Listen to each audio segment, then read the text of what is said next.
Welcome back, everybody. I am Edward Bilder. The PPP loans are back and they are better than ever. The application has been revised and it is ready for everybody out there to fill them out. And when I say everybody, I'm talking funding that is available to gig workers, sole proprietors, independent contractors, 1099s. You could be working a side hustle, filing a Schedule C, and this program is for you. You could be a Lyft driver, Uber driver, Instacart worker, managing Airbnbs, and this is the program for you. And I say it's the program for you because it's even better than the EIDL grants that everybody's talking about. Because this program offers you a true way out with free funding. If you follow a series of rules outlined by the CARES Act and outlined by the Relief Program, you could find yourself with up to $20,000, $20,833 to be exact, that is completely forgivable, wiped clean, and you do not have to pay this money back. Now, it is very important that you get in line for this particular program because the last day for applications is March 31st.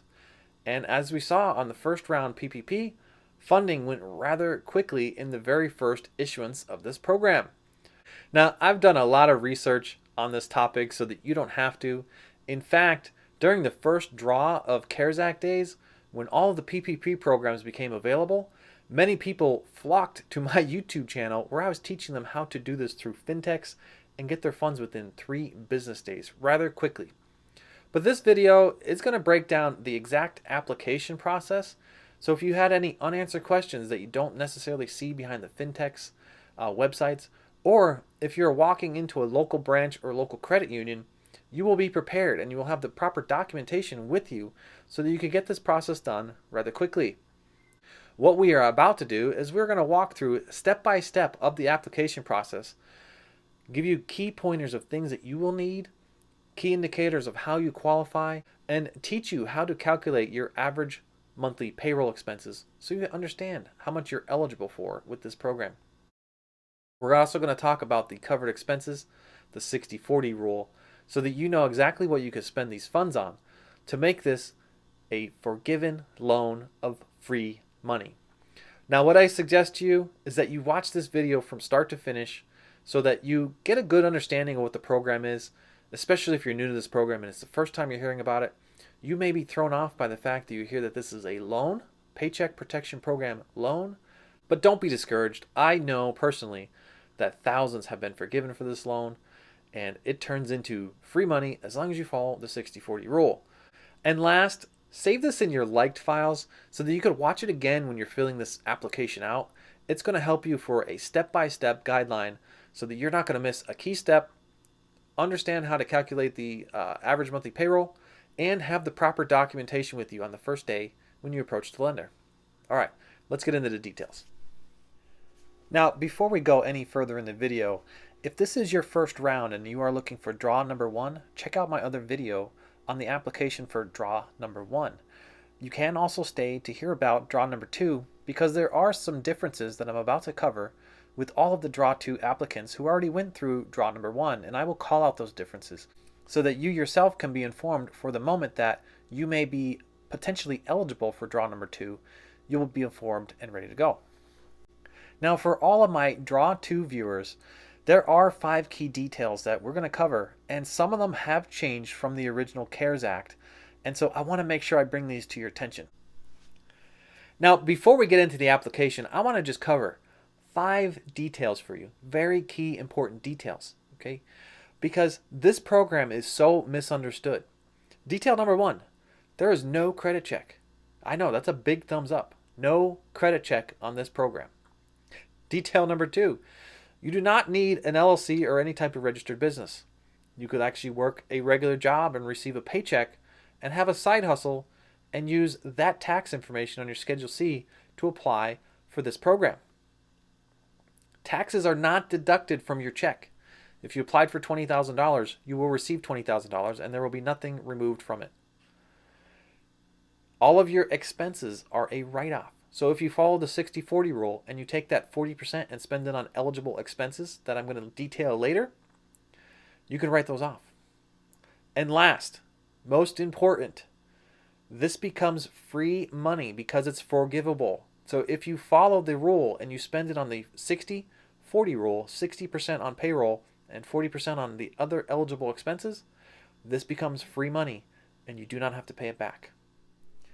Now, another key detail in the eligibility is that this has been opened up to a smaller range of employees. The previous was 500 down to 1. In this particular situation, you could only have a maximum of 300 employees all the way down to the number 1. You must also prove out a 25% reduction quarter over quarter or year over year if you are maxing a loan above $150,000. If you are below $150,000, you do not necessarily have to prove this information up front. You do not have to submit any additional documentation. You could actually submit your previous 2019 Schedule C or your previous payroll documentation from your first draw to be included in the application process for now your second draw. And one final detail is that you must spend draw number 1 on or before the day in which you receive draw number 2, and that's during that 8 to 24 week covered period. Now, if you do this right, this can turn into free money because spending it on eligible expenses is the key indicator here for you to get draw number 2. If you did not spend it on the eligible expenses, you do not qualify for draw number 2. That is the 60-40 rule. And the 60-40 rule has actually opened up to additional qualified expenses, which we're going to talk about that later in the video. So if you do this right, this could turn into up to $29,000 of free money. Pretty awesome, right? Okay, we're going to start by going out to the SBA form for the Paycheck Protection Program. And now this is a specific form for second draw borrower application form. You're going to notice that this is a little bit different from the first draw borrower's application form. And the control number on this one is 32450417. Expiration date 7/31/2021. Section 1 is identifying the business. So you're going to check a box, and it's pretty self-explanatory. Sole proprietors, partnerships, C Corps, S Corps, LLCs, independent contractors, self-employed individuals, and then a series of 501s, housing cooperatives, tribals, tribal businesses, and other organizations. Now, this will be identified as how you file your taxes, right? Or if you have employees, there'll be different ways of identifying this. DBA name, it may not be applicable, right? If you have a DBA name that's doing business as name, the year of which the establishment was founded. Pretty important. So put the date of which your operation opened. Your business legal name. Now, if you're a sole proprietor and you're just filing this onto your 1040 taxes or like 1040C, Schedule C, that's going to be your name. So your business legal name may be your name. In this case, it would be Edward Bilder. NAICS code. This might be a little bit challenging for you to find. So just type in, go out to Google, type in NAICS code, and type in the industry that you're in, and it'll bring you up a list, and it'll kind of bring you to the closest list, right? You could type in housing, room and boards, real estate. You can type in all kinds of stuff, and you'll see a series of NAICS codes. Pick the one that is closest to your business. Self-explanatory. You're going to put in your business name, address, city, street, zip code, PO box, not allowed. And then you're going to go over to your business TIN, EIN, or SSN number. If you're a sole proprietor, this is just going to be your social security number. If you are a sole proprietor and maybe you possibly have an EIN and you file this onto your own taxes, you could include the EIN number, your business phone number or your phone number, primary contact, and an email address. Now here you're going to notice some things different as we roll to average monthly payroll. So as we calculated in the first round, I gave the example of a $100,000 annualized salary. That's the max annualized salary that you could receive funding up against. So let's take that number and divide it by 12 for 12 months in the year. That'll bring us down to $8,333. Now, if you were first round and you're not a 72 applicant, that is the NAICS code 72, this is for the hospitality realm, you will still multiply it by 2.5. Now, if you are a 72, you will multiply this by 3.5. So 2.5 will equate to $20,832, and 3.5 will equate to $29,165 as the max amount. Now, the number of employees here, this is going to be different from draw number 1 because it is been reduced from 500 down to 300. So you may not exceed 300 this round. Purpose of all the loan, select all that apply. Payroll cost, rent, mortgage, interest, utilities, covered operational expenses, covered property damage, covered supplier cost, covered worker protection expenditures. Now, let me explain this just for a moment. They're asking this information up front because these are eligible expenses. Now, we talked about this being a loan, but if you follow the 60% 40% rule and you spend 60% of this onto your payroll and 40% divided up into any of these additional check boxes, your entire loan will become forgiven. You don't have to pay this back. It becomes free money in the form of a grant. Okay, so payroll cost, that is 60%. Rent, mortgage, interest, utilities is pretty self-explanatory. Covered operation expenditures, this means that if during pandemic time you had to go out and modify your facility to include any kind of plastic barriers or any type of modification to help prevent the spread of the virus, this would be considered operational expenditures. Covered property damage, and this was related to any looting or rioting that may have occurred during the time that your property or your business may have been damaged due to rioting or looting. Covered supplier cost, this is anything additional in excess of your standard covered supplier cost. Things like additional soaps, additional cleaning, additional hand sanitizers, items like bulk toilet paper. And then covered worker protection expenditures. These are things like providing masks for your employees, or if you have to buy any type of PPE, gloves, things that are non-standard to your business that you needed during pandemic time. Now, after you filled out the purpose of the loan, you're going to see below it says PPP First Draw SBA Loan Number. This is also different from the first loan. So you're going to have your loan number that is on your first form, and you could find it inside of your portals if you've gone out to any of the fintechs to do this, or if you still have your paperwork saved, or possibly you may have to call up your borrower that you borrowed from the first round just to get that SBA loan number. Now let's roll into this next section where it talks about the reduction in gross receipts. And now this is reduction of at least 25%. And it also has this disclaimer here that says, if you are borrowing above $150,000, you must fill out this section. But if you are borrowing below $150,000, you do not have to fill out this section, but do know that upon request, more information may be requested. So it's best to know up front that this information is accurate before you go and request the loan. So just to do some good homework, make sure you look at your 2020. Now this is gross receipts. This could either be, and this is a little misleading because it says examples for the quarters, but you could actually compare year over year, 2020 versus 2019 if you're filing sole proprietors.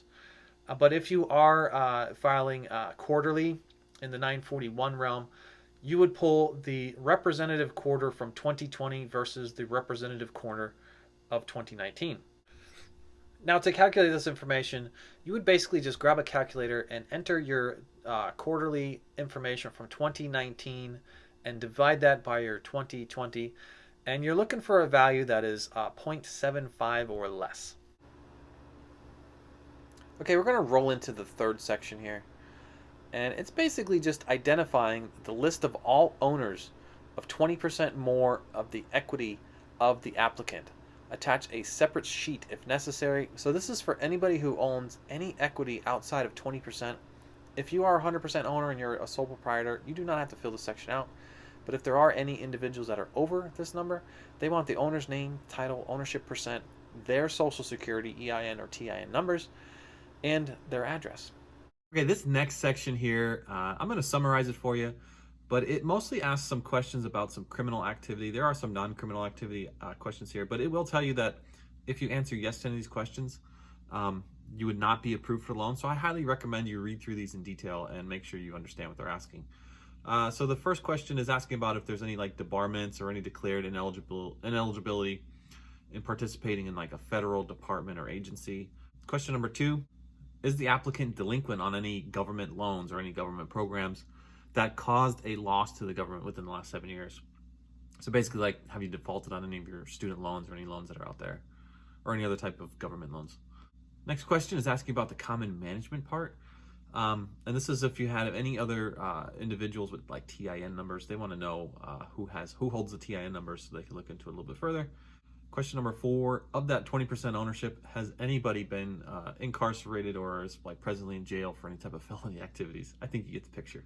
Question number 5 is asking about bribery, embezzlement, false statement, and loan applications over the past 5 years. So read that question pretty closely.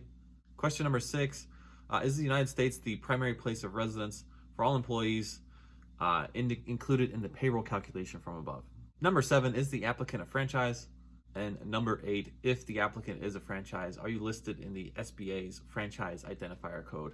And you have to put the code there. Okay, we're gonna roll forward to the next section here, and it says that I certified that. And basically, you're gonna put your initials in a bunch of boxes and assign on the bottom line. And so read through the bullets. I'm gonna kind of just summarize it again because we already covered a lot of this information.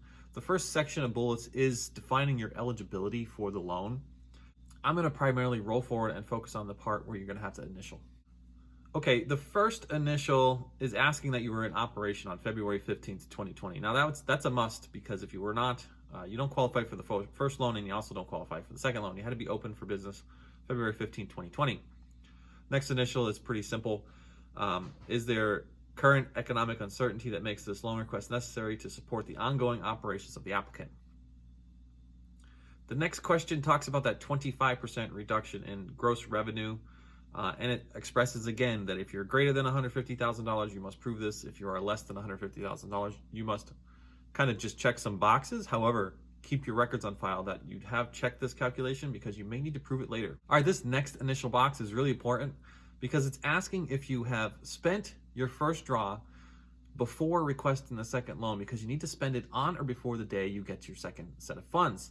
But it also asks if you spent it on the qualified expenses, the 60-40 rule. So read this question very closely, because by initialing here, you're basically setting yourself up for the forgiveness portion of this, and essentially telling them that, yes, you did spend it on the 60-40, and you may need to prove that within the next 4 years. So make sure you read that question really closely. And the next two check boxes also apply to that 60-40 rule. So the funds will be used to retain workers' payroll and then make payments for rent, mortgage, utilities, covered operating expenditures, et cetera, just like we talked about earlier. And then the next part, I understand that loan forgiveness will be provided with documented payroll cost, covered mortgage, interest payments.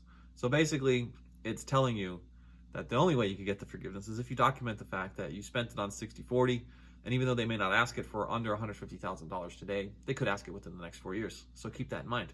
The next initial box is just basically saying that you can only take one second draw loan for this business. If you have other EINs and separate businesses, you can of course apply for PPP for as many businesses as you have, as long as they're all separate. The next question is asking that you did not receive the shuttered venue operations grant. That is also a double dip for this portion of the loan, so you can't have both. The next question is asking if you are the president, the vice president, or any member of Congress. I'm so shocked they had to put that in here. The next question is asking if the applicant has to register with the Securities Exchange Act of 1934. You're going to know that answer. The next question is asking if any of your business is created or operated as an entity under the People's Republic of China or the Special Administration Region of Hong Kong. You're also going to know that answer. The next question is asking if the applicant is required to register under Section 2 of the Foreign Agents Registrations Act of 1938. The next question is asking if you will be involved in any political lobbying with any of these funds. The next question is basically saying that you understand all of this information and that it is provided correctly. So double check your application, because false statements can result in major fines and everybody going to jail and lots of bad stuff. So make sure you read this really closely. And then the last question, I acknowledge that the lender will confirm the eligible loan amount using the required documentation submitted. I understand, acknowledge, and agree that the lender can share any tax information that I have provided with the SBA's authorized representative, including authorized representative of the SBA Office of Inspector General, for the purpose of compliance with SBA loan program requirements and all SBA reviews. This can be up to 4 years. There's a 3-year on your 40%, and then there's a 4-year on your 60%. Now we're going to talk about some key basic information that you may need to bring with you on the first day you approach the lender. Now, if you do stay with your previous lender, just recall that if you are below that 150,000 threshold and you are not changing any information or payroll information, then you do not necessarily have to bring any additional information with you. Or even if you are applying on the fintechs and you are a repeat customer for that fintech, you would not have to submit any additional information outside of some information like bank statements that demonstrate that 25% reduction. They may ask for that, but only to keep it on file. It's not necessarily going to go over to the SBA for initial review. Now this next grouping is going to talk about documentation that you need for greater than $150,000, or if you are approaching a new fintech or a new lender for your second draw, it's basically like starting all over again from scratch. So you will need to bring the following documentation with you. Now let's talk about the basic items that you're going to need on the day you approach the lender. All right, because you're going to need to bring some additional documentation with you with the application. Now I'm going to keep it basic, and I'll actually build a whole video on all of the necessary tax forms that you need to bring. But to keep it basic for the length of this video, I'm just going to talk about you're going to need your driver's license or government ID like a passport. All right, that's number one. Number two, you're going to need IRS documentation. So you have to prove that average monthly payroll from 2019. Or if you were in business January and February of 2020, you are still eligible, you have to prove that information. So if you have employees, you could bring your yearly 940, or you could bring your quarterlies, 941s or 944s. If you are self-employed or a sole proprietor, you have to bring your Schedule C. And you also have to have profit. That is a plus number, not a minus number, in line 31. If you do not have profit, you would not qualify for the program, because line 31 is the number in which you divide by 12 and then multiply by 2.5. If you're a farmer filing a Schedule F, you could bring that. If you are a Schedule K, you have to show profit on line 14A. This is for partnerships and etc. You also have to prove, if you are a registered business, that you have proof of good standing. So basically go out to the Secretary of State for your state and just ask for proof of good standing. You'll be able to find that pretty easily. And last, you're going to need your banking information. Why are you going to need your banking information? You might need a voided check or a bank statement of some sort that basically has your router number on it and your account number on it, so that that bank can submit that information to the SBA so they could transfer the funds to you electronically into that bank. Pretty simple. And since we are talking about draw number 2, when you go to pull your IRS information, make sure you pull the proper IRS information that can make that comparison of your 25% reduction from either quarter over quarter or year over year to the representative years. So that would be 2019 Q2, 2019 Q3 versus possibly 2020 Q2, 2020 Q3, and so on and so forth. If you are talking Schedule Cs, it is the difference between your 2019 and your 2020. I do hope that you found this video useful, and I do hope that you use it as a reference guide for when you're filling out your application. And I ask that you share this with a fellow business owner, sole proprietor, gig worker, maybe one of your friends or family members. I'm sure that if you're in the Uber Lyft scene, you're probably going to know other fellow Uber Lyft drivers, and I'm sure that they would definitely appreciate if you turn them on to up to $20,833. And check out some of my other videos where I actually post updates to PPP, EIDL, stimulus reporting, and also B&B. Yeah, I have a business outside of this. And look out for my future videos on my wealth strategies, real estate, and passive income ideas that start with just $100. Pretty great. Thanks, and I will catch you on the next one. Bye for now.